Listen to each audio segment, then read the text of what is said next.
여러분 한 주 동안 또 평안하셨습니까? 지독한 코로나가 계속되고 있고 날씨가 너무나도 덥죠. 무더운 여름입니다. 여러분 건강 꼭 챙기시고요. 하나님께서 주시는 그 평안함 가운데 매일의 삶을 살아가기를 축복합니다.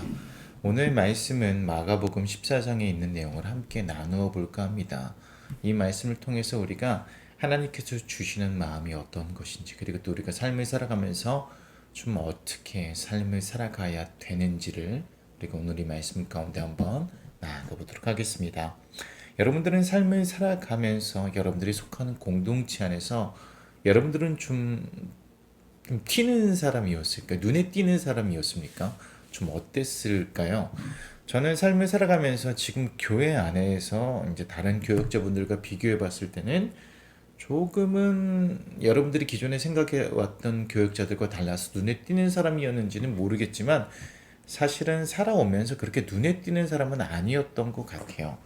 그리고 또 눈에 막 이렇게 딱 들어오는 행동, 튀는 행동들을 많이 하지는 않았던 것 같습니다. 하지만 또 때로는 그런 행동들을 하기도 했었고, 어떻게 보면 같이 다니는 친구들이 저보다 더욱더 눈에 띄는 사람들이었기 때문에 제가 막 그렇게 막 이렇게 막 저 사람 꼭 튄다 뭐 이렇게 하지는 않았던 것 같아요. 근데 오늘 이 말씀 가운데 보니까 두 인물이 나와요. 두 명의 인물이 나오는데 한 사람의 여자가 나오고 한 사람의 남자가 나옵니다. 그런데 눈에 팍 들어오는 그 사건을 오늘 이 말씀에서 이야기를 하고 있습니다. 어디에서 이 사건이 일어났냐면 베다니에 있는 문둥병자 시몬의 집에서 이 사건이 일어났습니다. 베다니는요, 예루살렘 동쪽으로 약 3.2km 떨어져 있는 지역으로 예수님께서 죽음에서 살린 나사로가 있는 지역입니다. 그 지역의 시몬의 집에서 일어난 사건이에요. 시몬이 누구인지 많은 이야기들이 있지만 확실한 것은 문둥이 시몬이라는 거죠. 당시의 관례상 그 병을 가지고 있는 사람은 사람들과 만나서는 안 됐었어요. 그 집에 다른 사람들이 들어올 수가 없었습니다. 그런데 예수님과 제자들이 함께 모여서 식사를 하는 것으로 보아서 친분이 있으며 이전에 문둥병을 가지고 있다가 예수님께 치료를 받고 지금은 완치된 상태로 생각해 볼 수가 있습니다. 그 시몬의 집에서 오늘 사건이 벌어집니다. 예수님께서 그곳에서 제자들과 그 집 식구들과 함께 식사를 하고 있던 도중이었어요. 근데 3절 한번 읽어보니까 상황이 어땠냐면 예수께서 베다니에서 나병 환자였던 시몬의 집에 머무르실 때에 음식을 잡수시고 계시는데 한 여자가 매우 값진 순수한 나드 향유 한 옥합을 가지고 와서 그 옥합을 깨뜨리고 향유를 예수의 머리에 부었다. 이렇게 이야기를 합니다. 요한복음에서는 이 여자의 이름을 알려줍니다. 마리아라고 이야기를 하죠. 오늘 이 본문의 구절을 보니까 1절에서 2절은 유대인들이 예수님을 잡으려고 모의하는 내용이 나와요. 그리고 또 3절에서 9절은요, 예수님의 머리에 향유를 부은 사건이 나옵니다. 도유 사건이라고 이야기를 합니다.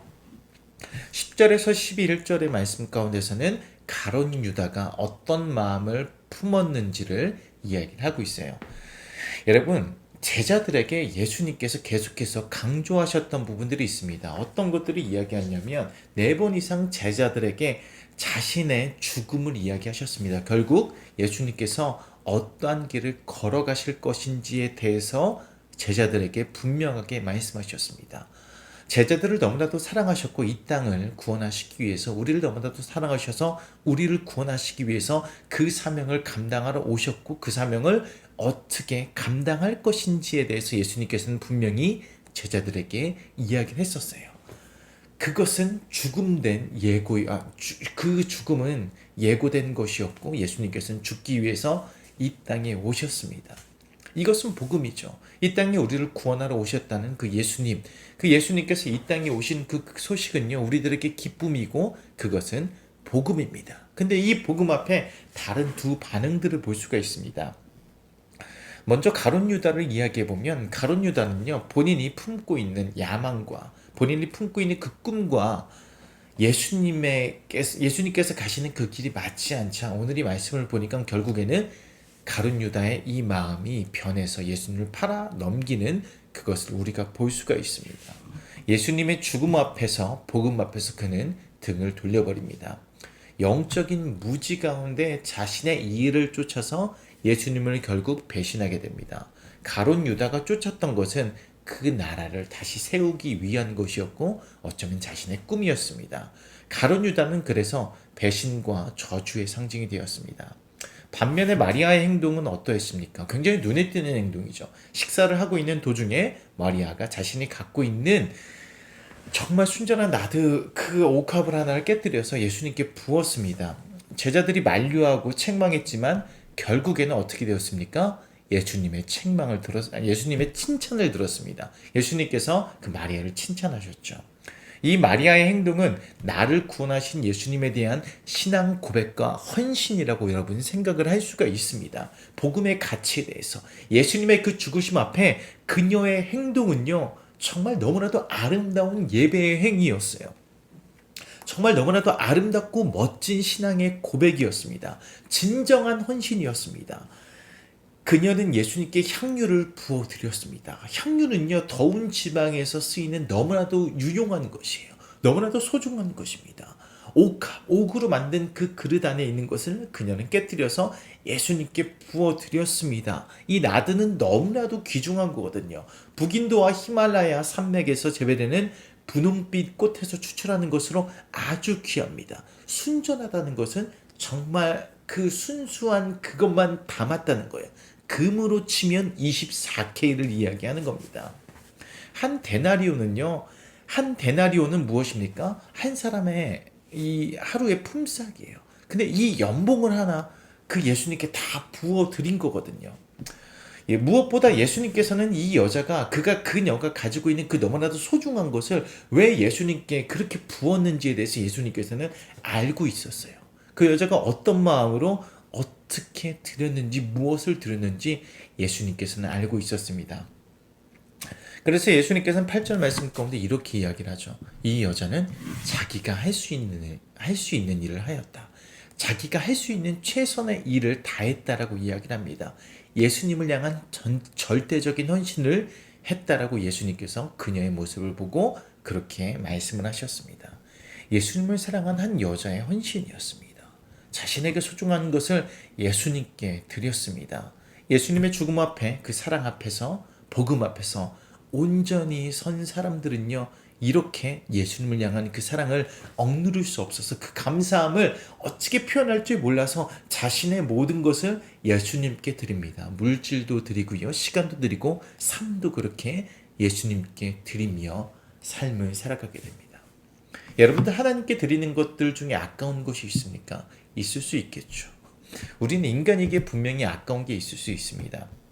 우리는 이 말씀을 통해서 분명히 생각하셔야 되는 것들이 있어요. 무엇을 생각하셔야 되냐면 마리아는 예수님께 정말 온전한 예배를 드렸습니다. 그녀가 가진 것들을 정말 다 쏟아 부으면서 예수님께 그렇게 나아갔습니다. 정말 멋진 신앙 고백을 했어요. 근데 마리아는요, 예수님을 따라다니던 제자들에게 꾸중을 듣습니다. 그래요. 복음 앞에 온전히 선 자들은요, 때로는요, 어떤 것들이 다가오게 되냐면, 교회를 다니는 사람들에게조차 반대를 당하게 되고, 조롱을 당하게 됩니다. 어떻게 보면 복음 앞에 온전히 선 자들은요, 누구나 다 그런 과정을 거치게 됩니다. 세상 사람들에게요. 그리고 또 여기에 본문에 있는 이 여자처럼 제자들이 이 여자를 비웃고 조롱했던 것처럼 교회를 다니는 사람들에게 그런 소리를 들을 수 있습니다. 여러분, 주위의 시선이 중요합니까? 중요할 수 있죠. 우리는 삶을 살아가면서 주변의 시선에 신경을 안 쓰면서 살아가기는 굉장히 어렵습니다. 중요할 수 있습니다. 하지만 우리의 최우선순위는 어디에 있을까요? 바로 하나님을 향해 우리의 우선순위를 두어야겠죠. 성도들은 세상 사람들에게 좋은 평가를 받고 좋은 소리를 듣는 것보다 하나님께 칭찬을 받기 위해 애를 쓰는 자들이 되어야 합니다. 비난과 조롱이 난무하는 상황 가운데서도 온전히 하나님께 충성하고 여러분 헌신하셔야 됩니다. 그런 자들에게 하나님의 위로와 축복이 있습니다. 오늘 어떤 일이 벌어졌습니까? 제자들이 여자를 조롱하는 순간 예수님께서 제자들을 꾸짖고 여자의 행동을 칭찬하십니다. 6절에서 9절 말씀을 제가 한번 읽어보겠습니다. 그러나 예수께서 말씀하셨다. 가만두어라. 왜 그를 괴롭히느냐? 그는 내게 아름다운 일을 했다. 가난한 사람들은 늘 너희와 함께 있으니 언제든지 너희가 하려고만 하면 그들을 도울 수 있다. 그러나 나는 언제나 너희와 함께 있는 것이 아니다. 이 여자는 자기가 할 수 있는 일을 하였다. 곧 내 몸에 향유를 부어서 내 장례를 위하여 할 일을 미리 한 셈이다. 내가 진정으로 너희에게 말한다.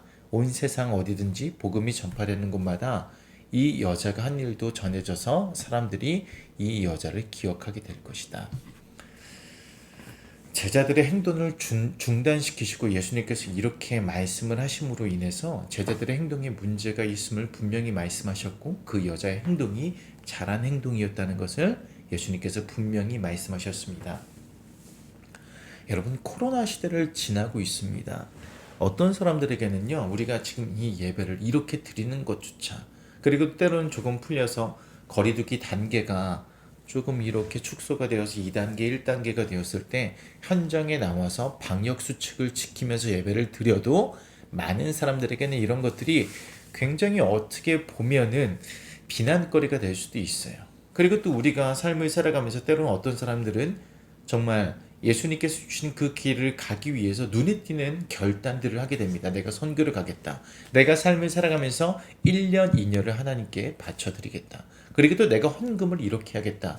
그리고 또 내가 예배를 드리는 데 있어서 정말 이러한 저러한 일들을 다 제쳐두고 하나님께 나와서 예배를 드리겠다. 그리고 또 지금 비대면 예배를 드리는 이 상황 가운데서도 하나님께 예배를 드릴 때 내가 주어진 자리에서 정말 옷을 갖춰 입고 최선을 다해서 마음을 다해서 하나님께 예배를 드리겠다.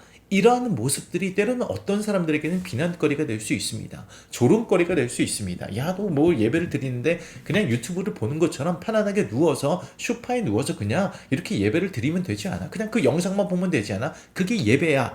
그게 예배야? 그게 뭐야? 그냥 뭐 그렇게 편안하게 드리면 되잖아. 그냥 그렇게 드려도 하나님께서 받아주시지 않을까? 이렇게 생각을 할 수가 있다는 거죠.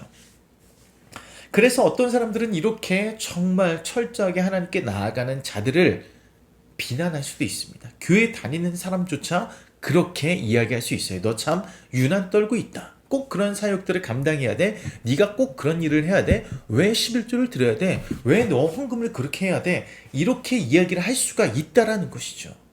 우리들은 삶을 살아가면서 이러한 이야기를 들을 수 있어야 됩니다. 사실은 어떤 사람들에게는 우리가 유별나게 보일 수 있어요. 근데 그 유별나다는 소리를 우리는 어떻게 보면 삶을 살아가면서 들어볼 수 있어야 된다는 것이죠. 어떤 일에 있어서 하나님을 우리가 사랑하는 일에 대해서, 하나님께 우리의 사랑을 표현하는 그 일에 대해서, 그러한 것들에 대해서 여러분은 그렇게 예배를 드릴 수 있어야 된다는 겁니다.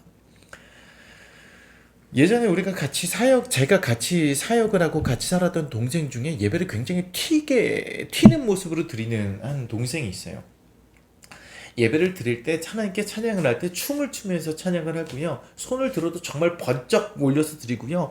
막 정말 갖가지 동작을 하면서 하나님을 예배를 드리는 그 모습을 볼 수 있습니다. 그런 것들이 익숙하지 않은 사람들은요. 다른 사람들에게는 이 사람이 관종으로 보일 수 있어요. 아, 쟤 왜 저러지? 쟤 왜 저러지? 이렇게 보일 수 있습니다. 근데 저는 그 모습을 보고 저도 한편으로는 그런 생각을 안 했던 건 아니지만 나중에 결국 깨달았던 것은 무엇이냐면 저 친구의 이 마음 속에는 정말 하나님만 온전히 바라보는 그 마음이 있구나. 다른 사람들 무언가 교회 안에서 질서를 지키는 것도 중요하긴 하지만 그에게 있어서 그 친구에게 있어서 최우선순위는 하나님께 있구나. 여러분 사실은 그렇게 예배를 드리는 게 잘못된 겁니까? 아니죠. 우리의 시선, 우리의 편견과 그 사람이 드리는 예배의 모습이 맞지 않기 때문에 우리 마음 가운데 불편함이 있는 겁니다. 그 모습이 틀린 게 아니에요. 그저 그렇게 예배를 드리는 모습은 다른 모습으로 그가 최선을 다해서 예배를 드리고 있는 모습이라는 겁니다. 여러분, 하나님께 어떻게 예배를 하고 있습니까? 하나님께 어떻게 나아가고 있습니까? 예배를 드리는 모습이 정말 하나님께 정말 진정으로 이 여자가 했던 그 고백처럼 마음을 쏟아내고 이 여자가 물질을 쏟아내고 그렇게 예배를 드렸던 것처럼 예수님께서 우리에게 베풀어 주신 그 놀라운 그 일들 가운데 복음 앞에 그렇게 반응하고 있습니까? 예수님이 향하는 그 사랑을 여러분 마음껏 표현하고 있습니까? 여러분 뜨겁게 나아가십시오.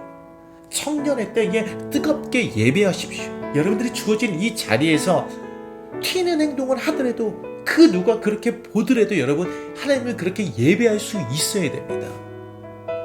여러분, 상식을 넘어섭시다. 우리가 상식을 넘어서 하나님께 그렇게 예배하는 자들이 되기를 축복합니다.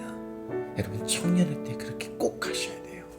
여러분, 하나님을 뜨겁게 예배하며 지금 이 자리에서 그렇게 정말 마음을 다해서 하나님께 나아가기를 축복합니다. 여러분, 상식을 넘어 온전한 예배로 주님께 나아갑시다. 할렐루야. 기도하겠습니다. 하나님 감사합니다. 하나님을 찬양합니다. 오늘 이 말씀 가운데 정말 그 마리아가 자신이 가진 그 전부를 하나님께 정말 예수님께 그 바쳐드리는 모습을 통해서 우리가 이 마음 가운데 조금 회개를 합니다. 하나님, 저희가 하나님께 예배를 드리는 모습은 어떠했습니까? 삶을 살아가면서 하나님께 영광을 돌린다고 입으로는 고백을 하면서 우리의 삶은 어떠한 삶을 살아가고 있었습니까? 그리고 또 우리가 어떻게 예배를 드리고 있었습니까? 아버지 하나님, 용서하여 주십시오. 오늘 이 여자가 정말 그렇게 멋진 신앙 고백을 하나님께 드렸던 것처럼 하나님께 그렇게 모든 것들을 쏟아 부으며 나아가고 예수님께 그렇게 칭찬을 받았던 것처럼 우리도 다른 사람의 시선을 아랑곳하지 않고 하나님께 정말 마음과 정말 뜻을 다하여서 우리들의 모든 것들을 드리며 예배하는 청년들이 되기를 하나님 간절히 구합니다. 그렇게 우리가 주어진 자리에서 예배함으로 나아갈 수 있게 우리 마음 가운데 용기를 주시고 담대함을 주시고 하나님을 더욱더 뜨겁게 사랑하는 그 마음을 우리들에게 허락하여 주십시오. 우리가 날마다 주님 앞에서 그리스도인으로서 하나님께 우리들의 삶을 바쳐드리며 그렇게 삶을 성실함으로 살아가게 해주시고 한 주 동안도 하나님의 사랑으로 우리를 품어주십시오. 코로나의 위험 속에서 우리 사랑하는 청년들을 붙잡아 주시기를 간절히 원하옵나이다. 아버지 하나님 감사합니다. 이 모든 것들을 하나님께 맡겨드리며 예수님의 이름으로 기도드립니다. 아멘.